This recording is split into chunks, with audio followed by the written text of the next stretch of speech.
निर्धार मेळाव्यासाठी या ठिकाणी उपस्थित असलेले शिवसेनेचे जिल्हा प्रमुख आदरणीय रावसाहेब पाटील, युवा सेनेचे जिल्हा प्रमुख आदरणीय जितूभाई जैन, भीमशक्तीचे जिल्हा प्रमुख आदरणीय प्रवीणजी लांबे, शेतकरी सेनेचे जिल्हा प्रमुख आदरणीय सुनील भाऊ पाटील, महिला आघाडीच्या सर्व सन्माननीय पदाधिकारी, शिवसेनेचे उपजिल्हा प्रमुख आदरणीय किशोरजी बारावकर, तालुका प्रमुख विनोदजी तावडे, आदरणीय राजेंद्रजी पाटील,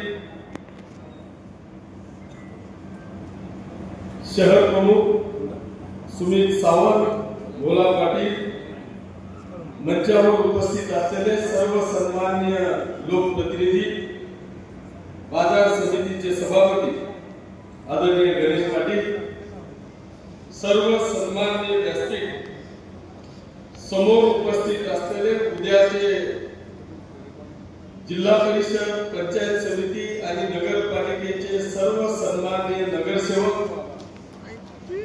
उपस्थित सर्व शिवसेनेचे पदाधिकारी, शिवसैनिक बांधव आणि पत्रकार मित्रांनो, मी पहिल्यांदा तुमचं सगळ्यांचं मला वाटतं विधानसभेच्या इलेक्शन नंतर आज आपण पहिल्यांदा एवढ्या मोठ्या संख्येने या ठिकाणी उपस्थित आहात, त्याबद्दल तुमचं सगळ्यांचं मी पहिल्यांदा मनापासून स्वागत करतो, आपल्याला शुभेच्छा देतो। आणि जे नाव टायटल आपण दिलं होतं की हा शिवसेनेचा पाचोरा तालुक्याचा निर्धार मेळावा आहे, त्या निर्धार मेळाव्यासाठी आपलं सगळ्यांचं ऐक्य, आपल्या सगळ्यांची उपस्थिती पाहून आता खरोखर मला एक असं वाटतंय की तुमच्या सोबत मी देखील आजपासून जिल्हा परिषद, पंचायत समिती आणि नगरपालिकेचा निर्धार करायला हरकत नाही अशा पद्धतीची परिस्थिती तुम्ही या ठिकाणी आणली। त्यामुळे तुमचं सगळ्यांचं अभिनंदन करत असताना आज सगळीकडे जर का पाहिलं, मला माहित नाही, परंतु विधानसभेच्या इलेक्शनच्या पहिल्या दिवसापर्यंत प्रवेशाचा लोंढा सर्व पक्षीय प्रवेश आपल्याकडे होत होते आणि विधानसभेचं इलेक्शन आटोपल्यानंतर सुद्धा आता 8 महिने झाले असा एकही दिवस गेला नाही की त्या दिवशी शिवसेनेमध्ये प्रवेश झाला नाही असा एकही दिवस बांधवांना मी पाहिला नाही। अर्थात आता विरोधकांवर काय टीका करावी हा सगळ्यात महत्त्वाचा प्रश्न आहे।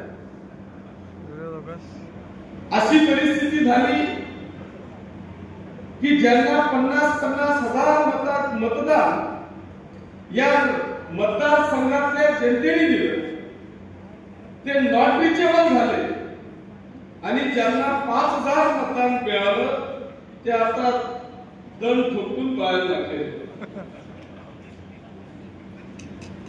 हरकत नाही, आपण त्यांचंही सगळ्यांचं मनापासून अभिनंदन करू,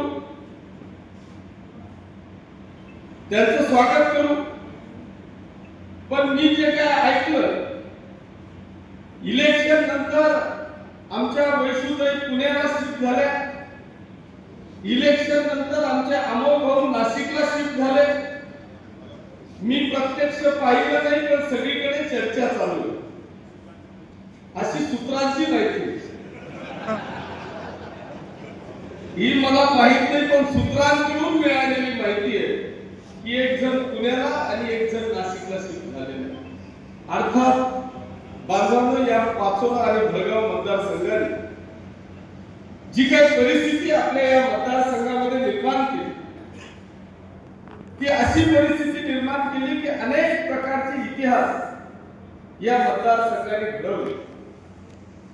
पहिला इतिहास हा घडवला की या मतदारसंघामध्ये तिसऱ्यांदा कधीही कोणीही निवडून आलेलं नाही, ते निवडून देण्याचा इतिहास आपल्या या मतदारसंघाने घडवला।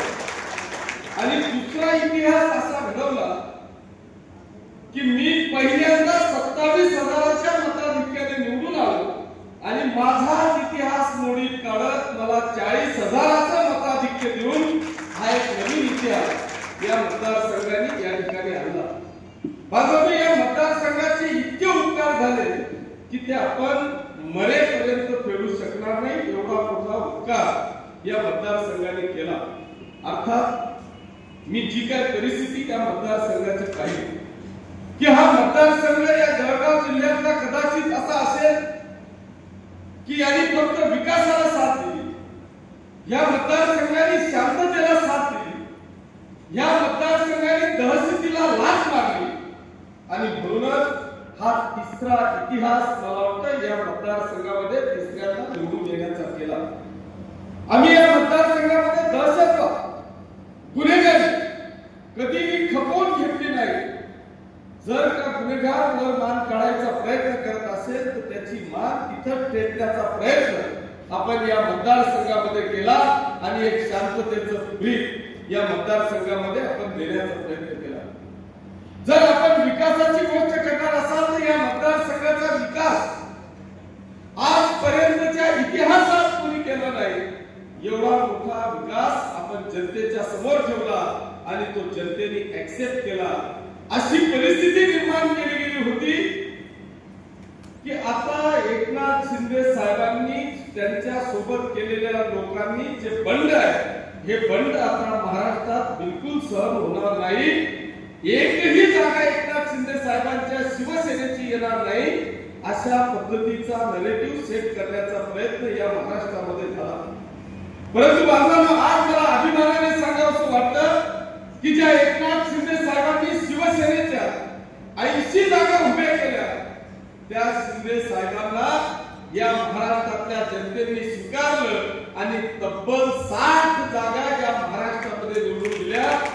आणि त्या उभाठानी की जे स्वतःला महासागरचे विचाराचे वारस समजत होते, त्या उभाठाला 120 जागा लढवल्या आणि फक्त 20 जागांवर त्यांना थांबावं लागलं. म्हणजे महाराष्ट्राने शिवसेनेला म्हणजे आदरणीय एकनाथ शिंदे साहेबांना या महाराष्ट्रामध्ये स्वीकारलं. बांधवांनी ते स्वीकारलं, त्याचं चीजही असं झालं की मी